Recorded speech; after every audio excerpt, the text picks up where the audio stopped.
keberlangsungan usaha itu memang ada 4 yang utama, yaitu pertama adalah people. Bagaimana kita mungkin kalau di bisnis adalah menginvestasikan people ini. People itu kalau saat ini adalah yang utama adalah kesehatan. Jadi bagaimana kita menjaga kesehatan dari teman-teman di usaha kita. Kemudian kedua adalah bagaimana kita melihat visi skenario dalam masa pandemik ini, ya itu harus kita coba atur ulang, kita coba rencanakan possibility-nya. Kemudian kita juga harus membentuk tim krisis lah. Kita bentuk koordinatornya, siapa megang apa. Nah ini harus penting karena kita juga harus memikirkan hal-hal yang kemungkinan terjadi di depan. Yang terakhir yang tadi saya bilang adalah financial impact, berarti cash itu memang sangat diperlukan. Jadi seperti saya bilang cash is king saat ini gitu. Tapi nanti untuk lebih detailnya nanti rekan kami Mas Ari akan menjelaskan lebih detail terkait bagaimana cara keberlangsungan usaha ini untuk bisa tetap survive. Kemudian saat ini memang kita lagi dalam masa ceruk V ya. Kita udah masuk di masa krisis ini, kemudian kita belum masuk masa krisis, tapi kita karena udah ada PSBB, kita sudah ada di dalam ceruk V ini. Bulan Juni PSBB ada beberapa tempat yang sudah mulai sudah selesai dan industri-industri sudah ada yang mulai melakukan produksi walaupun masih dalam tahap kecil, dan ini menjadi patokan ke depannya apakah seperti yang disampaikan pemerintah, masa krisis itu krisis itu akan terjadi. Nah, ini yang menjadi tantangan bagi para pengusaha saat ini. Bagaimana kita menanggulanginya itu. Jadi ada beberapa strategi yang perlu kita perhatikan di sini adalah gimana cara meningkatkan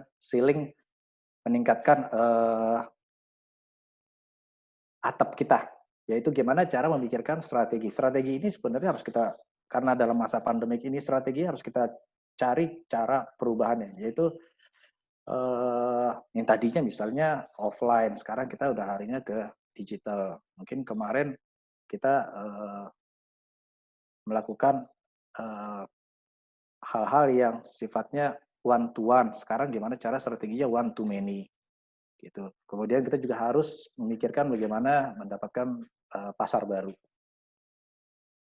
Dan juga kita gimana cara mengamankan pembayaran-pembayaran kita terhadap stakeholder kita.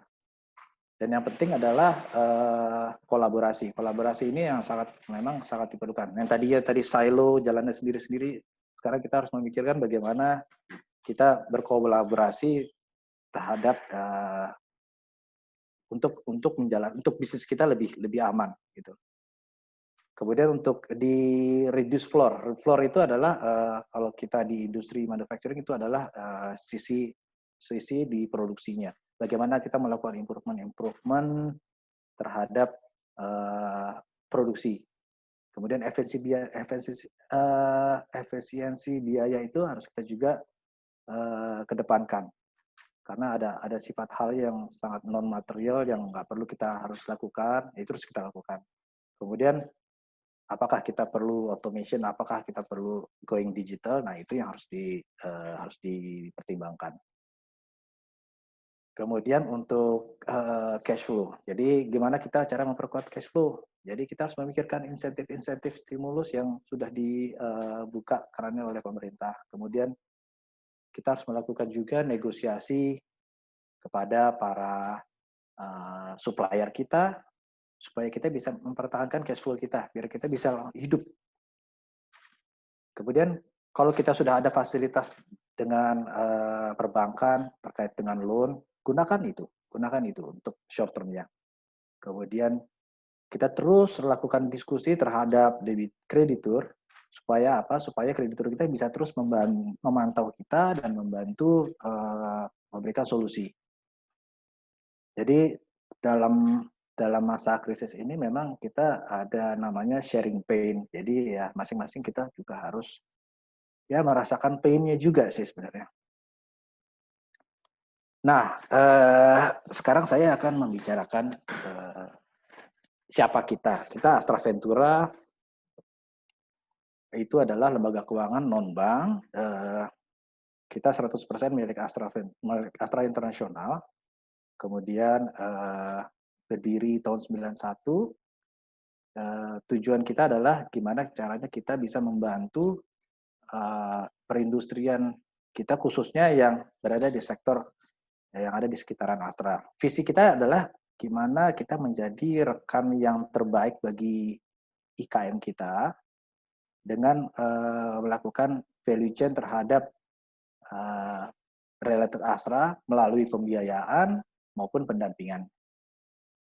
Jadi kita selalu terus mensupport permodalan ke IKM, industri kecil menengah melalui pembinaan dan pendampingan. Itulah misi kita. Ini adalah jajaran komisaris kita. Kita ada dari Astra Internasional, kita juga ada dari direksi dari Astra Honda Motor, direksi dari Astra Auto Parts, dan Astra Daihatsu Motor. Kemudian kita ada direksi dari Astra Ventura, yaitu Pak Jeffrey Sirait dan Pak Armaji Sayoko. Inilah produk yang saat ini kita tawarkan. Pertama adalah productive financing. Jadi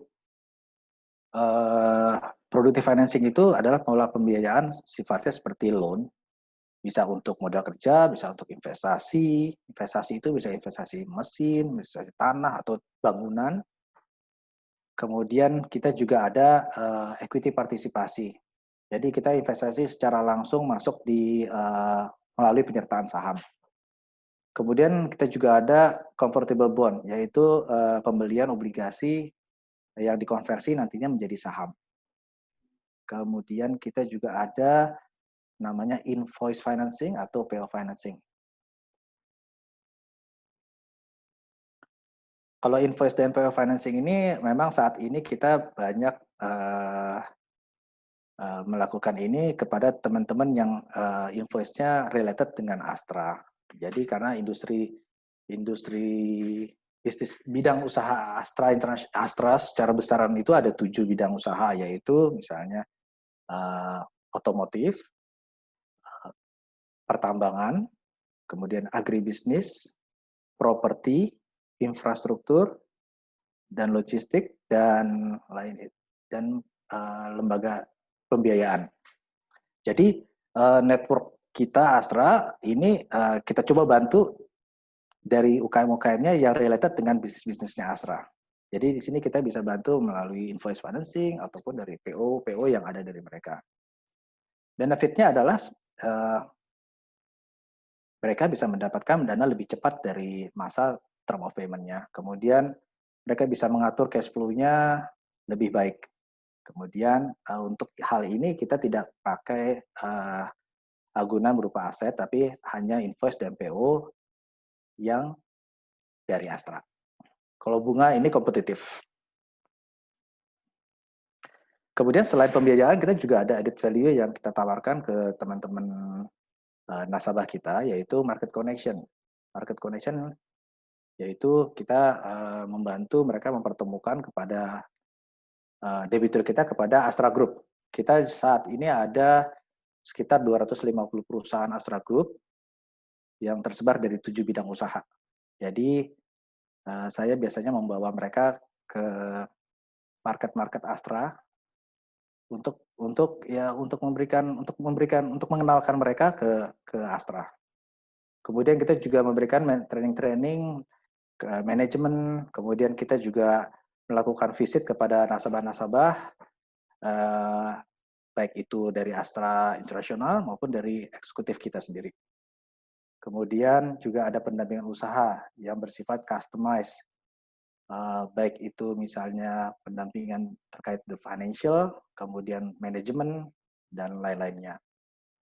Kita juga membawa mereka benchmarking ke usaha-usaha yang lebih baik. Jadi saya bawakan teman-teman nasabah ini ke Astra Group maupun ke tier satunya, supaya mereka bisa mendapat masukan dari perusahaan-perusahaan yang lebih besar, what to do-nya, what not to do-nya.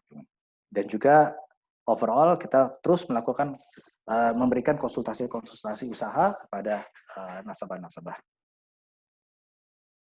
Ini salah satu beberapa activity yang kita lakukan kepada debitur-debitur kita.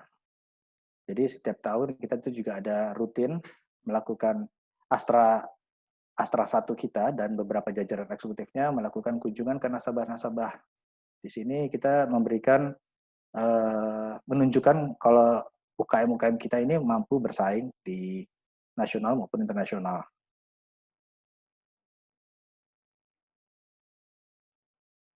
Ini salah satu dari rekan kita yang di equity partisipasi. Mereka juga memberikan inovasi-inovasi produk yang dapat bersaing di nasional. Kemudian market connection, kami juga memberikan teman-teman nasabah kita untuk datang ke beberapa suppliernya Astra atau dari ATPM Astra, karena mereka juga membutuhkan supplier-supplier baru, sehingga di sini kita mengundang para nasabah kita untuk melihat prospek-prospek atau produk-produk yang mungkin dapat mereka supply.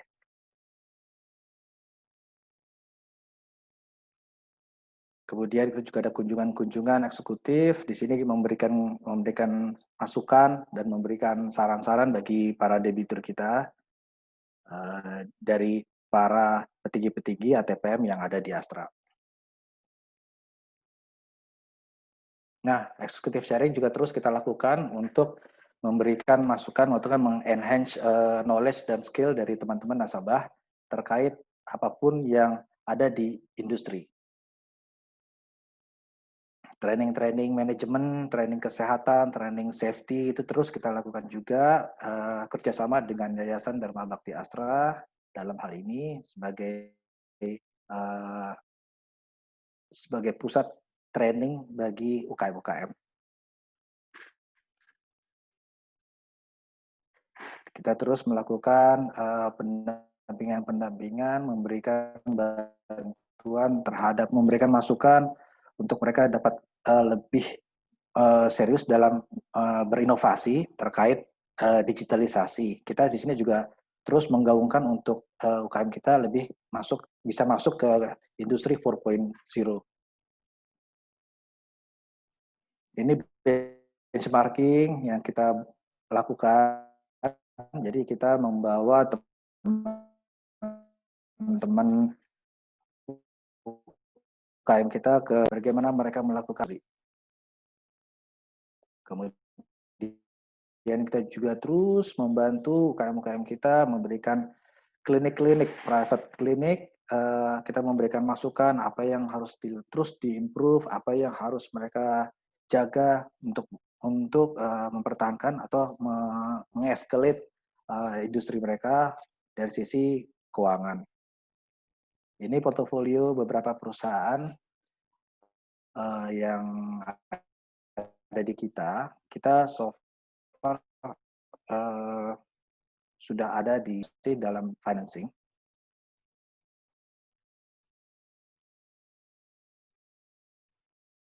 Dan ada beberapa ya equity participation ya sedikit gambaran terkait Astra Mitra Ventura atau apapun yang kami lakukan di sini. Semoga ini dapat membantu teman-teman yang membutuhkan konsultasi atau membutuhkan pembiayaan dari kami. Begitu saja. Terima kasih. Oke, terima kasih Pak Yuko. Presentasi yang luar biasa sekali. Ya, begitulah pemirsa, sesuai dengan dijelaskan Pak Yuko barusan. Jadi Astra Mitra Ventura ini bergerak di bidang konsultasi untuk keuangan. Jadi kalau memang ada dari kalian yang membutuhkan untuk jasa tersebut, bisa langsung menghubungi pihaknya Astra atau inquiry melalui email kami dan akan langsung kami teruskan nanti ke pihak Astra. Nah, Oke, untuk selanjutnya, untuk lebih ke arah tema dan tajuk kita sendiri, yaitu tentang Business Continuity Plan, itu akan dipresent oleh Bapak Ari, Yusli Arianto. Silakan Pak. Ya, Hmm. oke.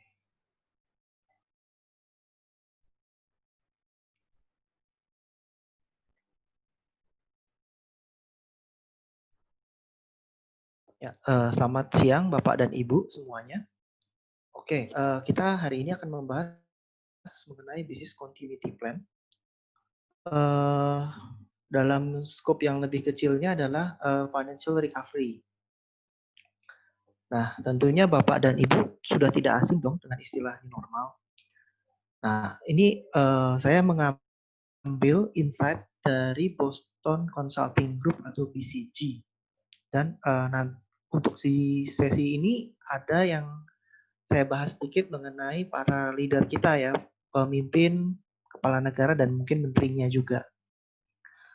Nah, kalau dari bahan dari BCG, kita ini berada di posisi mana sih? Itu kan. Sebenarnya kita ada di posisi fight ya. Kan tadi Mas Yuko juga udah ngomong, kita sudah berada di cerukannya itu. Tapi kita belum berada di posisi future. Kenapa? Karena vaksinnya belum ditemukan. Terus ekonominya juga belum rebound kan. Belum semuanya rebound. PSBB juga masih dalam masa transisi. Nah, intinya istilah new normal ini bukan istilah yang baru sekali, 2 kali kita pakai sebenarnya ya. Cuma kita baru mulai populernya mulai sekarang-sekarang ini. Jadi kalau berdasarkan di Wikipedia itu udah pernah dipakai waktu financial crisis 2007-2008, terus di resesi global 2008-2012 sudah pernah. Nah, ini buat kita new normal itu intinya ya kita maunya tetap produktif, tapi kita tetap menggunakan protokol kesehatan. Itu aja sih ringkasan definisi new normal, nggak yang aneh-aneh. Nah, terus kemudian untuk industri-industri, ya kita lihat di sini ya, ada potensial loser, ada potensial winner gitu. Apakah ini patokan yang baku? Jawaban saya enggak. Karena misalnya ada orang bisnisnya e-commerce nih, areanya hijau, tapi jualannya otomotif. Tentunya ya tetap sepi ya, seperti itu. Terus ada juga kemarin saya ketemu mengenai edutech, bisnisnya tentang edutech. Dia mulai bisnisnya awal-awal sepi, terus kemudian begitu COVID rame. Padahal bisnis education di wilayah kuning, tapi gara-gara digabung dengan e-commerce jadi rame. Nah, sekarang baik potensial winner maupun potensial loser masing-masing tentu saja mempunyai strategi. Misalnya sekarang potensial winner, nanti ketika rebound apakah masih dipakai lagi atau tidak gitu. Contohnya yang kayak tadi misalnya edutech. Oh, sekolah sekarang tutup jadi pakai online. Tapi setelah nanti sekolah dibuka, apakah masih bisa bertahan atau enggak gitu. Jadi dua sisi ya.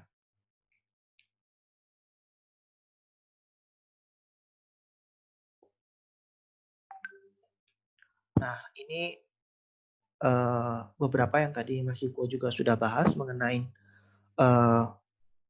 ada budget juga dari pemerintah untuk penanggulangan COVID.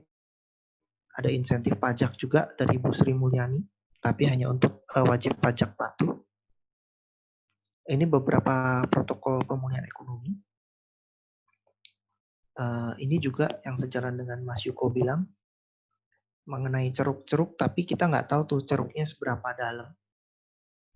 Jadi ini mengenai 3 skenario pemulihan ekonomi. Ada V, ada U, ada L. Terus kalau kemudian di lanjutannya kita juga ada tuh ada V skewed on U, L, Mungkin juga bisa W kalau misalnya PSBB transisi terus kemudian dimulai PSBB lagi gitu. Nah, jadi skenario boleh macam-macam lah gitu. Intinya dari sini bukan skenario-nya nanti yang mana, ini juga skenario makroekonomi, tapi skenario ini juga yang mau kita bawa ke perusahaan kita masing-masing gitu. Misalnya ya perusahaannya apa gitu, terus kita mau pulihnya seperti apa gitu, dan kita harus melakukan apa gitu. Itu yang lebih penting sih. Nah, ini kalau para pemilik bisnis, ada 9 action area yang perlu dilakukan ya. Khusus untuk nomor 6 saya akan bahas lebih detail. Nanti beberapa poin-poin pentingnya ada di appendix. Mungkin nanti Pak Pet akan men-sharingkan presentasi saya kali ya, slide-nya. Nah, ini sama dengan slide selanjutnya. Mungkin ini lebih umum. Jadi waktu PSBB itu kita ngapain sih? Gitu kan. Terus sekarang udah PSBB transisi itu kan berarti kan udah di tengah tuh. Sama nanti ke belakangnya kita mau ngapain gitu kan. Jadi kalau yang merah itu lebih ke business continuity plan. Sementara yang di hijau itu kita udah mulai jalanin tuh business continuity-nya. Nanti supaya tujuannya adalah yang di bagian warna biru. Kita bisa win in the new reality. Terus kita juga melakukan apapun lah di setelah nanti rebound. Ini sama aja, cuma lebih ke bisnis otomotif. Nah, terus bisnis continuity plan itu apa sih sebenarnya? Intinya bisnis continuity plan ini cuma teori ya, tapi intinya itu adalah bentuk dari prevention, pencegahan dan untuk pemulihan perusahaan dari potensial threat, dari ancaman yang potensial gitu. Ya bentuknya apa aja itu juga bisa macam-macam. Cuma kali ini ya pandemi atau epidemi COVID gitu. Nah ini ada tahapan-tahapannya: business impact analysis, recovery, organization, training. Nah di business impact analysis itu yang dianalisa tuh apanya sih? Impact-nya, threat-nya, terus impact skenario-nya tuh seperti apa? Nah yang paling penting itu adalah recovery point objektif dan recovery time objektifnya. Kalau recovery point objektif itu seberapa sih yang kita bisa save kalau datanya tuh nggak cover gitu, atau misalnya lebih ke cost atau apa ya lah ya. Kalau recovery time itu lebih ke waktunya gitu untuk merestore supaya seperti semula.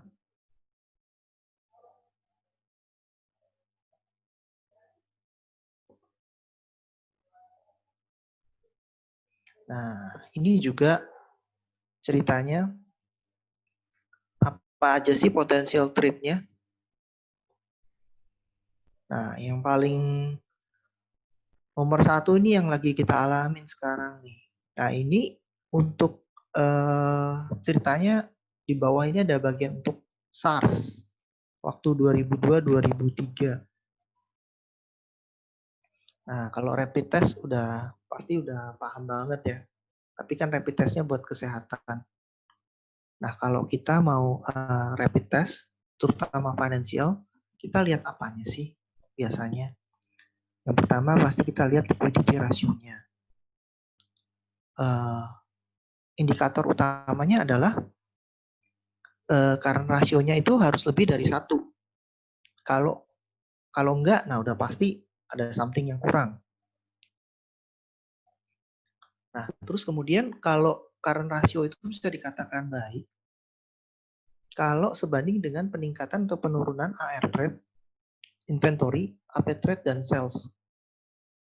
Jika enggak, ada yang perlu dianalisa lagi. Terus kemudian C. Main indikatornya adalah debt equity ratio tidak boleh lebih dari 3. Kenapa? Biar yang tinggi. Maka perusahaan juga akan semakin berisiko mengalami kebangkrutan atau kesulitan keuangan kalau terjadi kelesuan ekonomi. Terus juga kesulitan mendapatkan pinjaman tambahan modal kerja, karena kan pihak bank atau pihak multi finance akan menganalisa itu. Gitu. Begitu lihat, wah biarnya gede nih, maka gagal bayarnya juga makin tinggi. Nah ini ada DuPont Analysis. DuPont Analysis ini sebagai pengganti, bukan pengganti sih, komplement dari profitability analysis, profitability ratio, seperti itu. Cuma ini lebih menjelaskan ke financial metriknya gitu. Nah, ini perhitungannya kurang lebih seperti ini. Cuma hati-hati kalau misalnya ROE-nya tingginya karena hutang, ya ada resiko lah kalau terjadi krisis ekonomi. Dan sebaiknya itu dihindari kalau ekonomi sedang tidak mendukung. DuPont itu kayak mendekomposisi komponen-komponen ROE sih. Nah, terus ini working capital analysis. Kita nggak bisa ngomong ya kayak idealnya cash conversion cycle atau working capital required itu sama dengan 0 atau negatif gitu. Itu luar biasa sekali sih kalau bisa begitu. Cuma kita sebisa mungkin menghitung supaya optimal saja gitu. Jadi cash conversion cycle adalah seberapa cepat sih suatu perusahaan mengkonvert duit yang dia punya untuk menghasilkan duit lagi gitu dan plus untungnya gitu. Bahasa singkatnya seperti itu. Nah, ini tadi how to manage cash cost and liquidity. Jadi intinya kalau manage seperti itu, seperti kata Mas Yuko ya, tetap aja kita harus jualan dong. Kita memodify marketing mix 4P sampai 7P. Terus kemudian kita juga cari-cari income tambahan melalui kolaborasi, new business, dan lain sebagainya. Cuma kita juga pasangin rem gitu. Kita harus, idenya tuh ya kita pakai rem dalam arti kita juga menggunakan credit insurance, kita menggunakan credit rating company, kita menggunakan AR factoring atau invoice financing, bisa juga dengan PO financing gitu kan. Tapi masing-masing ada trade off-nya gitu. Yang perlu diperhatikan adalah trade off-nya sih.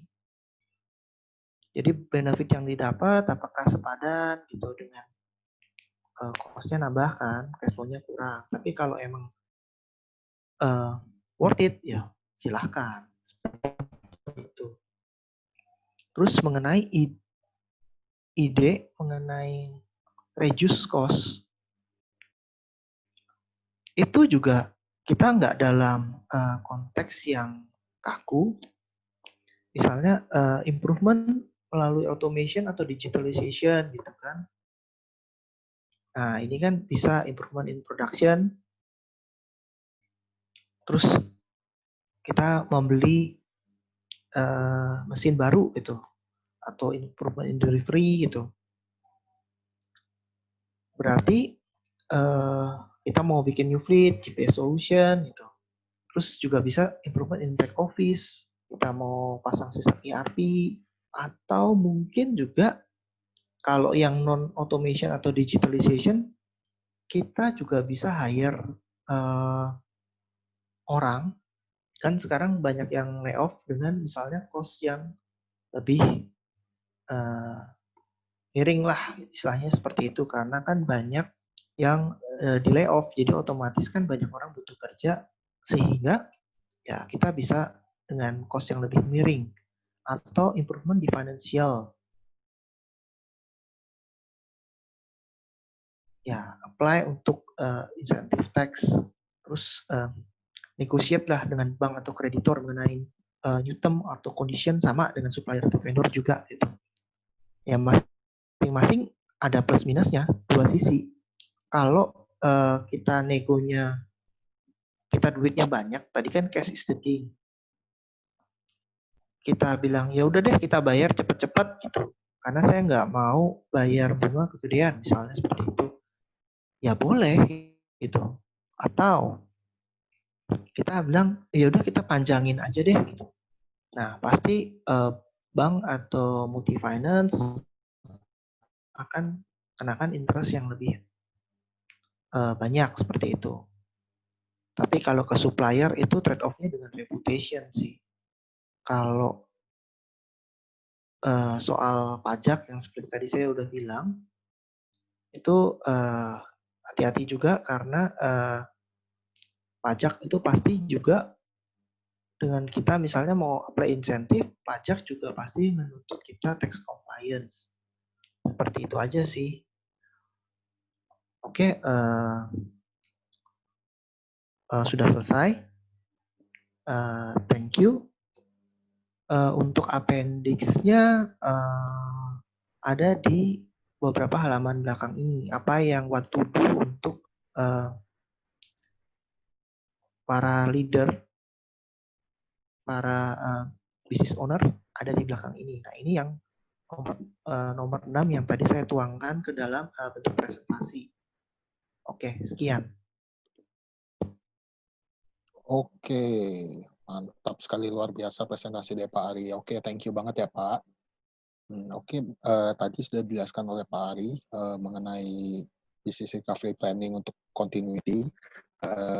Jadi lebih artikel ya, dan kita akan bahas lebih nanti dalam sesi patrolnya. Nah, sebelum itu saya menginformasikan juga kepada attendee apabila ingin bertanya atau apapun sudah bisa memasukkan pertanyaan di kolom Q&A kita ya. Nah, jadi nanti kita ada satu case khusus untuk menjawab semua pertanyaan kita untuk ini.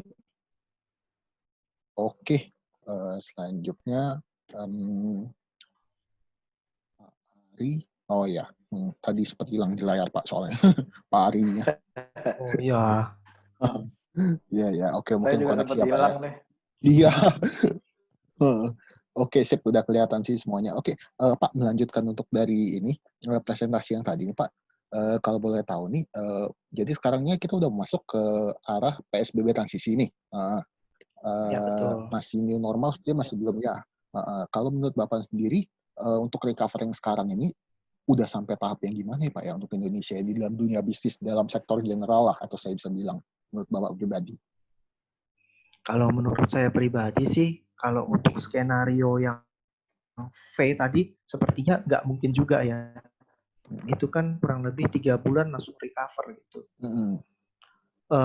Kalau baca berita kemungkinan bisa W sih. Kalau seandainya COVID-nya tambah banyak, orang yang kena COVID banyak, terus di PSBB-kan lagi, ya sudah jadi W jadinya. Seperti itu sih, Pak. Tapi kan banyak juga pemerintah lagi untuk masyarakat, maksudnya yang mengandai-andai atau bertanya-tanya ya, Bapak pribadi ini bisa sampai kapan sih Pak gitu, kira-kira untuk kondisi sekarang ini ya, kita berharap hasil tercepat ya, tapi secara forecast atau dari dunia analis itu kira-kira bakal berpanjang sampai berapa lama ya Pak ya? Wah, jujur sih Pak, kalau saya sih nggak bisa memastikan sih Pak. Saya hanya baca berita saja. Ya. Oke. Kalau dari saya nih sebenarnya gini, kan kita tahu sendiri kan ya kalau di kuartal 2 ini kinerja perekonomian kita kan masih minus ya. Beberapa versi kalau dari Kemenq kita sampai dengan kuartal 2 itu minus 3,8%. Kemudian kalau di BPS itu kita di minus 4,6%. Tapi kalau di Bappenas, versinya Bappenas itu minus 5%. Wah, ini kan sebenarnya bisa dilihat ini menunjukkan ketidakpastian kita untuk pertumbuhan ekonomi ke depannya ya. Karena pandemi COVID, pandemi COVID ini juga kita belum mendapat cure-nya. Kita belum ada vaksinnya. Jadi sekarang ini kita tinggal menunggu bagaimana pemerintah, satu-satunya adalah untuk mengembalikan ekonomi, bagaimana pemerintah dapat menanggulangi ini, dapat menjaga COVID ini dari penyebaran yang lebih luas. Sehingga kalau misalnya penanganannya tepat, berarti kan PSBB lanjutan kan nggak ada ya, bisa dicabut. Seperti saat ini sih kami dari Astra Group sangat bersyukur ya, karena di Juni kemarin, jadi kalau saya ngomongin portofolio Astra Ventura kan lebih banyak di industri otomotif ya, kalau di portofolio kami. Jadi di Juni kemarin kita sudah mulai produksi. Dan UKM kami itu sudah mulai bergerak, walaupun masih dikit-dikit ya. Dan setiap bulannya alhamdulillah terus naik dari sisi quantity. Tapi ini masih menjadi pertanyaan dari UKM kami, yaitu apakah ini bisa survive terus, apakah makin bagus. Harapannya sih selalu makin bagus, tapi balik lagi ke bagaimana pemerintah menangani ini. Jadi tadi saya bilang, tahapan-tahapan ini adalah tahapan yang sangat menguras tenaga kita, pikiran, untuk gimana caranya mempertahankan usaha kita. Gitu. Jadi step yang tadi saya bilang, gimana caranya kita menaikin ceiling kita, gimana kita mereduce floor, melakukan improvement, melakukan efisiensi, kemudian kita gimana cara mempertahankan cash cycle kita supaya tidak negatif. Nah, itu tuh yang menjadi pikiran dan tenaga kita untuk gimana cara menjalankan itu dengan baik. Sehingga mungkin semoga recovery di dunia usaha ini bisa berjalan dengan harapan. Itu sih kalau saya. Oke, setuju sekali Pak. Memang kita berharap momen krusial ini kita dari pemerintah bisa mengeluarkan protokol yang bisa membantu untuk recovery semakin cepat ya Pak ya. Iya. Oke, sama ini Pak, saya yakin juga untuk pemirsa mungkin ada yang bertanya-tanya juga. Misalnya saya sebagai pelaku usaha nih, saya pengen, saya udah tutup sekitar 3 bulan, saya pengen buka lagi nih. Step awal pertama kali yang harus saya lakukan, itu kira-kira apa ya Pak ya? Untuk Pak Yuko atau Pak Ari, mungkin ada tips yang bisa diberikan nggak Pak ke teman-teman kita di sini? Jadi kalau saya sih begini, ini mereka sebenarnya sudah ada usahanya dong ya? Sudah ada, betul sekali. Betul. Jadi gini, di masa pandemik ini kita jadi banyak berpikir ya. Kita seharusnya udah dalam masa ini kita harus memikirkan bisnis jangan as usual.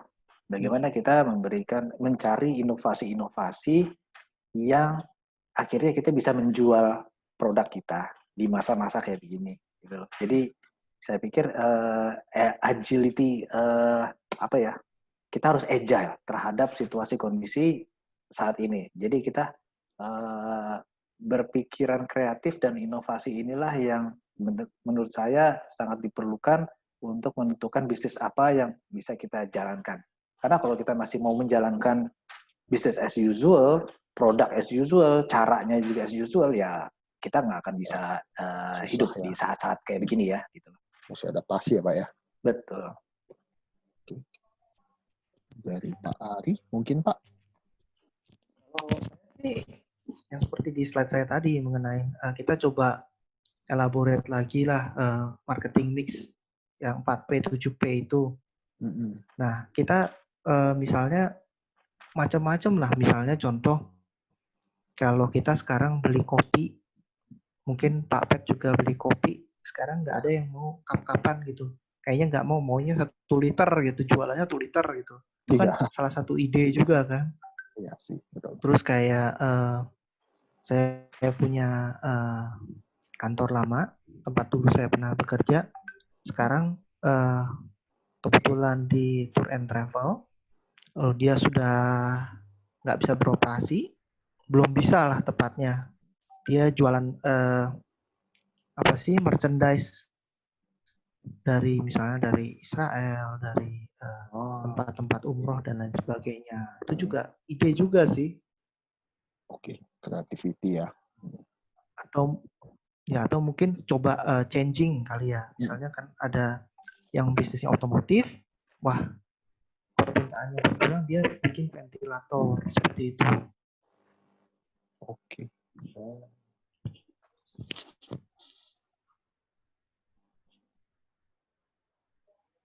Oke. Terus untuk yang selanjutnya, menurut Pak Ari sama Pak Yuko sendiri nih, dari apakah usaha PSBB transisi dan new normal dari pemerintah ini menurut Bapak sudah ada yang cukup membantu belum untuk masyarakat dan pelaku bisnis yang sekarang ini? Protokol apa aja sih gitu yang udah diberikan dan cukup membantu? Mungkin ada untuk mengingatkan teman-teman lagi gitu. Ini hal sebenarnya udah boleh loh, cuman mereka masih kepikirannya masih di rumah ya terus gitu. Menurut saya sih kalau misalnya industri yang sedang dijalankan atau usaha yang sedang dijalankan bisa dijalankan melalui digital, seharusnya ya WFH itu bisa jalan ya. Tapi kan ada beberapa teman-teman kita kan yang harus melakukan produksi, yang harus ke suatu tempat usaha untuk melakukan produksi sehingga dia bisa mendeliver produk itu ke customer. Nah, ini juga balik lagi ke protokol dari masing-masing daerah. Karena ada di daerah red zone, green zone gitu loh. Nah, ini yang harus dipertimbangkan sih sebenarnya. Nah, tapi balik lagi kita memang harus tetap mengikuti aturan yang ada di daerah-daerah tersebut. Karena kalau kita tidak mempertimbangkan aturan protokol, balik lagi tadi, kalau misalnya salah satu dari kita terdampak COVID, makanya ruginya sebenarnya kita sendiri lagi ya. Karena once kita satu perusahaan ada yang kena, minimum tuh 2 minggu perusahaan itu akan berhenti beroperasi. Nah itu kan juga balik lagi ke kitanya gitu loh. Makanya saya pikir sih sebenarnya ya kita harus ikutin lah protokol kesehatan dengan harapan optimis bahwa industri akan dibuka, pertumbuhan ekonomi akan dibuka walaupun nanti tidak langsung signifikan balik ke normal, tapi sedikit demi sedikit kita akan ada pergerakan ekonomi dan ini seharusnya bisa membantu dunia usaha kita. Itu sih. Oke, mantap sekali ya. Kita masih berharap pada protokol ya Pak ya. Semoga bisa dikeluarkan oleh pemerintah seoptimal mungkin lah untuk masyarakat kita juga. Oke, untuk selanjutnya tadi sempat dijelaskan sama Pak Yuko juga Pak mengenai cash flow nih Pak. Kalau misalnya untuk dari pelaku usaha sendiri nih masih bingung gitu untuk tentang cash flow ini, menurut Bapak yang harus dilakukan awal gimana ya Pak ya? Misalnya pas terakhir itu 3 bulan tutup kan mungkin pemberhentian karyawan atau mungkin ada gangguan pada cash flow-nya, kekurangan dana. Nah, kira-kira dari Pak Ari sampai Yuko nih bisa bantu kasih tips untuk recovery itu gimana ya Pak ya? Lebih baiknya. Kalau dari saya sih untuk menghadapi hal-hal tersebut ya pertama kita harus ya nomor satu sebenarnya sih negosiasi. Nomor satu adalah komunikasi. Bagaimana kita bisa memberikan masukan-masukan yang solutif lah, yang win-win solution kepada mungkin karyawan-karyawan kita terhadap kondisi yang sedang dialami.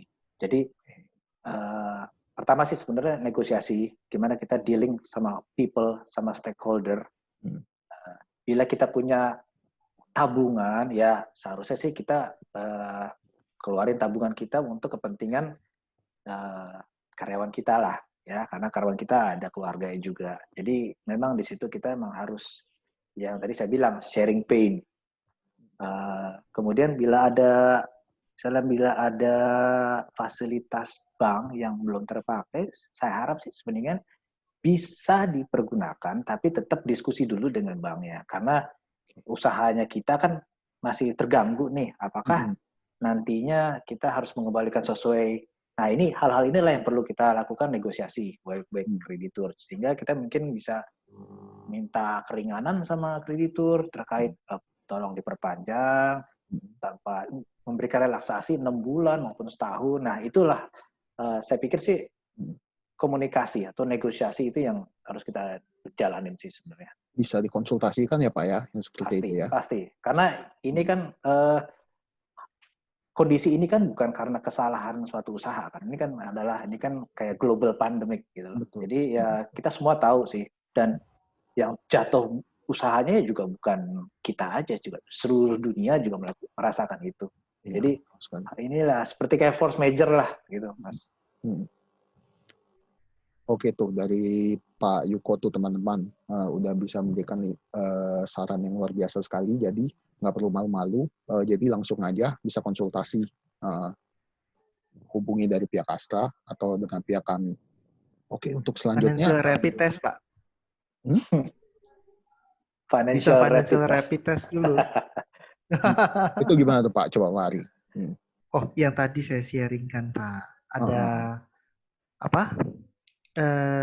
Coba cek liquidity-nya, terus kemudian solvability-nya, terus kita dupon, terus working capital-nya mau seperti apa gitu. Kalau mungkin kesulitan mengenai perhitungannya, bisa konsultasi ke Astra Ventura. Oke, siap. Dan jangan khawatir, nanti juga akan kita bagikan share untuk slide-nya untuk dipelajari kembali.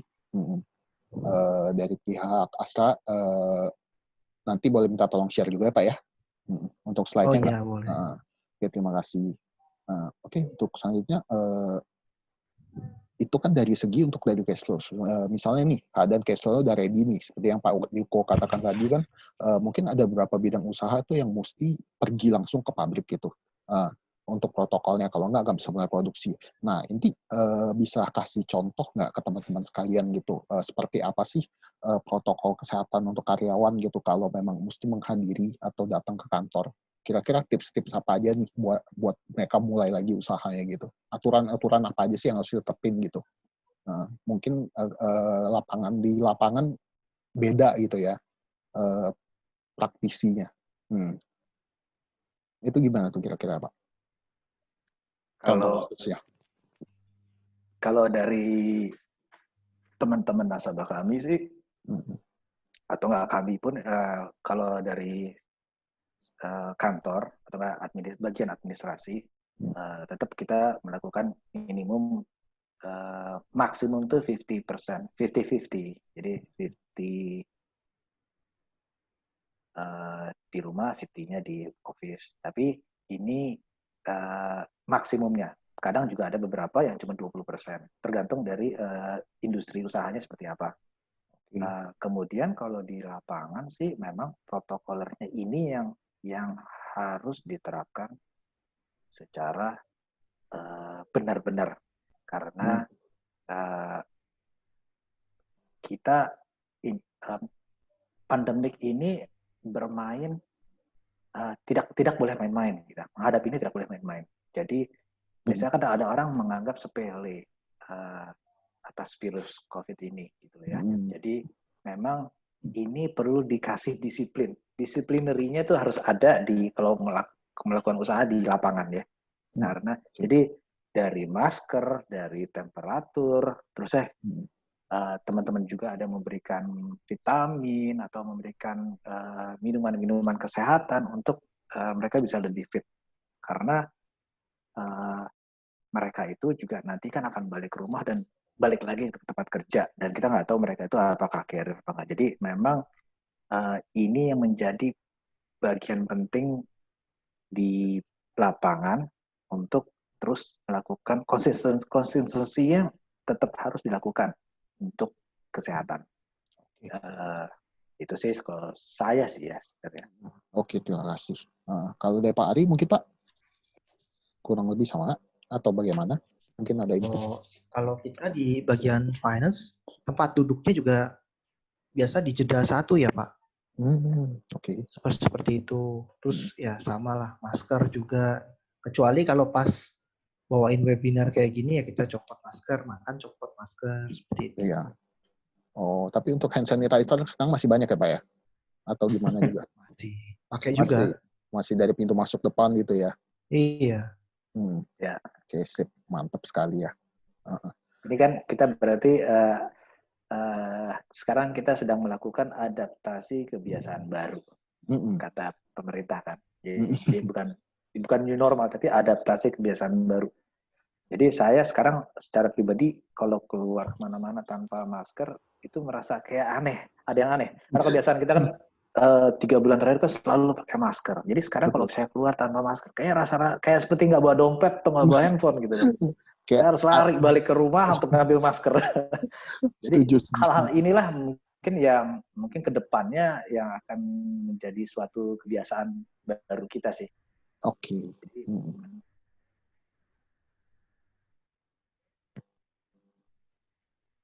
Oke, siap. Oke. Saya juga sempat kayak gitu sih Pak kemarin. Jadi pas saya keluar, kok rasanya adem ya, gitu ya. Saya sih pikir-pikir lagi, aduh bahaya nih, ketinggalan masker, selari balik lagi ke rumah. Betul, masih belum biasa sih. Oke, ini Pak. Jadi kemarin ini sempat kita dapat info dari teman-teman kita juga. Nah, dari dia menanyain dari segi supply chain atau permintaan nih Pak. Misalnya dari setelah kita jalani 3 bulan usaha kita, itu otomatis kan demand kan menurun karena kita tutup kan untuk usaha kita. Nah, kira-kira ada tips nggak nih dari Bapak-Bapak sekalian untuk memulai lagi itu, untuk menciptakan demand itu kita bisa mulai dari langkah yang mana ya? Untuk mengembalikan karya, maksudnya demand dari pelanggan kita yang dulunya lagi. Oke. Kan pas PSBB itu diterapkan, berarti otomatis kan tidak ada kegiatan usaha kalau di lingkup kami ya. Jadi tidak ada pembelian dari customer, tidak ada supply dari bawah.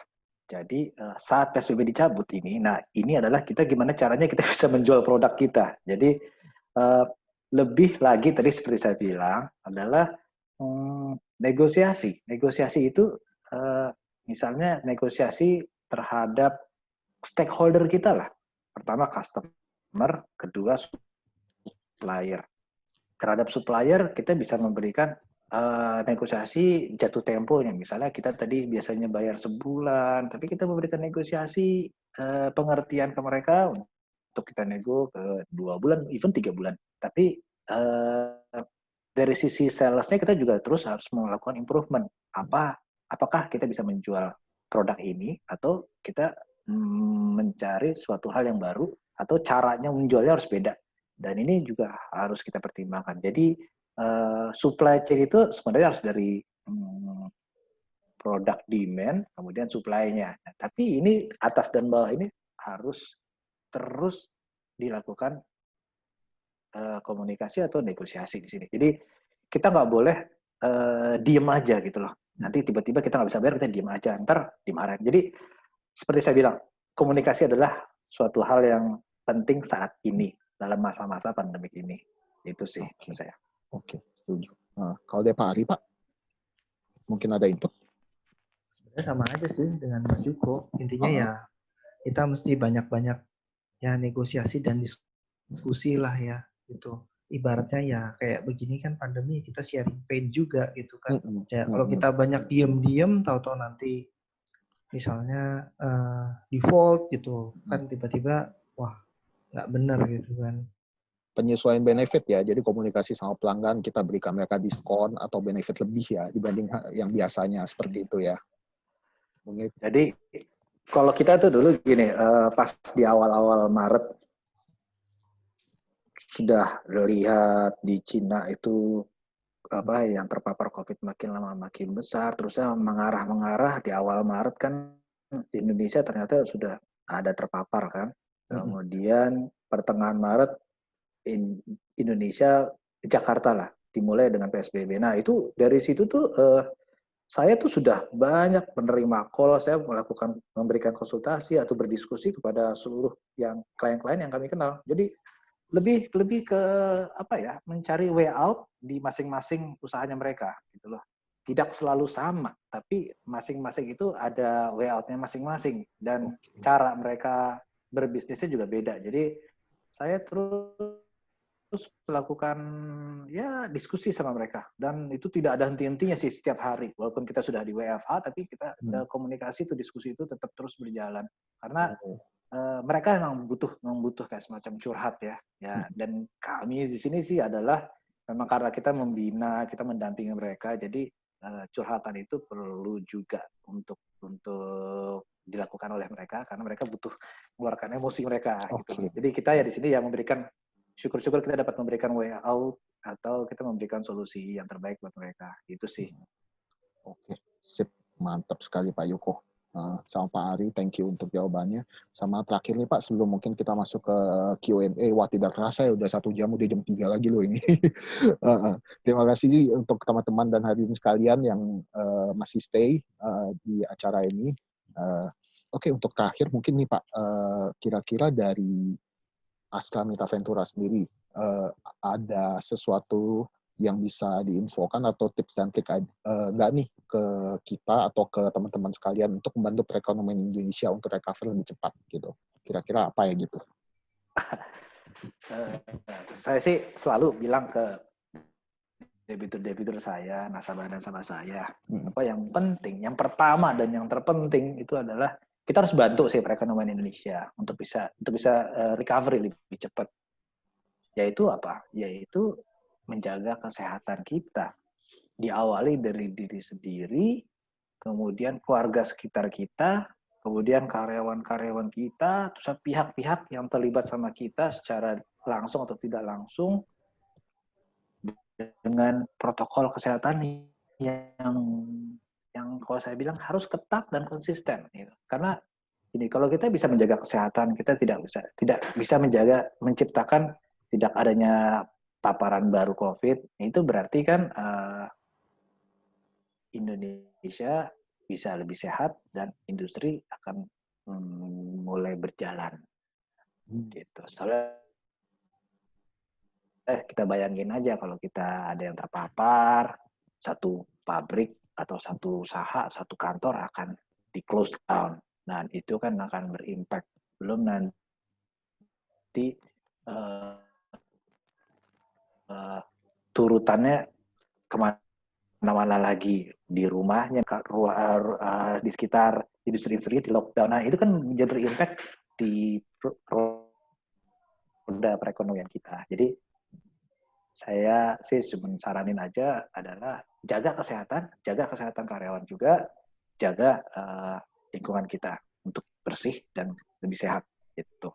Oke, sip, mantap dari Pak Ari, Pak. Mungkin ada tambahan lagi, Pak? Kalau mungkin dari Mas Yuko, mungkin lebih kesehatan fisik ya. Kita juga perlu menjaga kesehatan psikis juga gitu. Jangan sampai gitu kita yang misalnya WFH ujung-ujungnya pada stres gitu kan. Sakit juga gitu.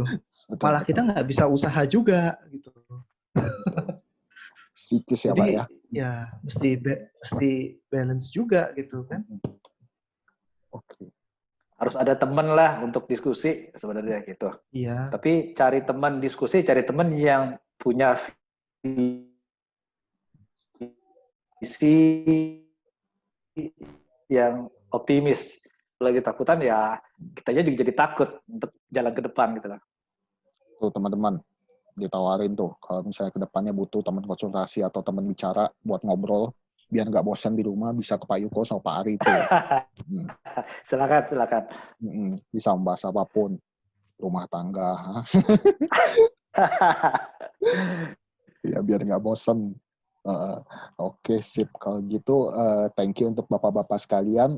Mungkin kita akan langsung masuk aja ke bagian Q&A. Ini ada pertanyaan satu. Thank you untuk pertanyaannya. Nah, pertanyaannya ini kurang lebih adalah jika saat dihitung cash flow dan cost tidak sebanding dengan modal yang ada dan hanya bisa bertahan cuma beberapa bulan ke depan doang nih misalnya. Terus udah bikin inovasi segala macam tuh kenaikannya masih nggak signifikan gitu Pak sama pemasukannya. Apa lebih baik kita pause dulu agar cost-nya itu bisa ketahan biar dia bisa ngatur-ngatur lagi untuk mulai lagi di situasi normal atau hajar aja, tetap lanjut terus gitu. Kalau menurut Bapak gimana Pak? Masalah seperti ini. Coba jawab dulu ya, Pak Ben. Ya. Masing-masing business leaders atau misalnya pemilik perusahaan. Oh, oke. Silakan Mari. itu juga pasti memiliki business acumen terhadap usahanya seperti itu kan. Nah, kita nggak tahu nih seberapa dia memiliki, apakah jujur ini nggak ada jawaban benar atau salah. Misalnya kalau kita tahan, karena kita nggak ada gambaran cost-nya juga gitu kan. Iya. Kita pengalaman kita di sini waktu itu kita bikin financial stress test gitu. Jadi kita bisa bertahan sampai berapa lama ya kalau di lockdown gitu. Nah, terus mau inovasi, ya inovasinya seperti apa gitu kan? Apakah kita mau ke market yang model pakai daring, itu kan juga bisa seperti itu. Nah, tapi kalau ditahan ataukah misalnya itu bisa berapa lama? Nah, itu yang sebenarnya bisa tahu tuh masing-masing pemilik sih. Tapi ya semoga nggak mengambil keputusan yang salah, kan bisa diskusi juga kan dengan misalnya dengan Astra Ventura atau dengan Workspace seperti itu. Ya benar tadi, lebih banyak diskusi gitu.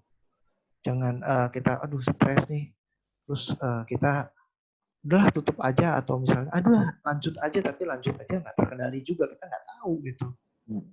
Seperti itu sih. Oke. Sip. Oke, itu. Yuko ada tambahan mas?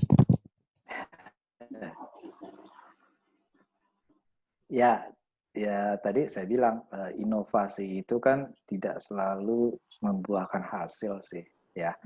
Memang kalau kita melakukan inovasi itu ada namanya trial and error. Nah, kalau misalnya cost-nya besar, ya inovasi kita bagaimana supaya tidak besar cost-nya. Apakah kita langsung turun tangan melakukan pekerjaan lapangan atau bagaimananya, itu perlu didiskusikan secara matang. Terus saya juga nggak tahu seberapa kuat uang kantong sendiri untuk menopang bisnis ini biar terus berjalan. Kalau untuk berhenti, ya saya sih nggak salah ya, selama kantong pribadinya masih kuat untuk berhenti. Tapi kalau di sini kita ngomongin karyawan yang lumayan banyak, seharusnya sih menghindari untuk berhenti ya, karena kita terus melakukan inovasi. Kalau perlu kita diversifikasi produk gitu loh. Tadi kita jual barang A, coba kita jual barang B, atau enggak kita menjadi seperti oportunis. Yuk kita cari sesuatu yang lagi demand-nya lagi tinggi saat ini gitu. Tapi kita terus menciptakan, muterin roda ekonomi di usaha kita gitu loh, supaya kita bisa hidup juga, bisa makan dengan usaha kita, dan kita bisa memberikan upah juga bagi karyawan-karyawan kita biar bisa hidup dan keluarganya. Nah, ini yang kita pertimbangkan gitu loh. Jadi ke banyak orang, tidak hanya kita aja tapi ke banyak orang. Tapi kalau walaupun itu sudah tidak bisa lagi dibendung untuk berhenti, ya mau nggak mau kita harus berhenti. Itu sih. Saya juga nggak tahu seberapa kuatnya teman-teman ini bisa bertahan untuk terus melakukan ini. Tapi seberapa ya itulah, balik lagi ke masing-masingnya. Ya, oke. Oke, Hipniati, itu jawaban dari pihak ANV. Semoga menjawab ya. Kalau masih ingin ada yang ditanyakan, bisa langsung infoin saja nanti. Sekian, saya rasa untuk Pak Yuko dan Pak Ari, benar-benar terima kasih untuk waktunya siang ini. Selama 1 jam lebih ini sudah sharing info ke kita, sudah presentasi, sudah pemberian bahan yang detail sekali, dan bantu teman-teman yang ada di sini. Ya, dengan ini mungkin bisa kita akhiri dulu, dan nantikan acara dari kolaborasi kita kembali beberapa minggu ke depan. Oke, thank you Bapak-Bapak. Terima kasih Mas Pet. Terima kasih semuanya. Sukses terus dan jaga kesehatan Mas Pet. Siap, terima kasih Pak. Ya. Semuanya juga, ya, ayo kok, Pak Ari juga. Thank you Pak Pet. Terima kasih. Yo, thank you Pak.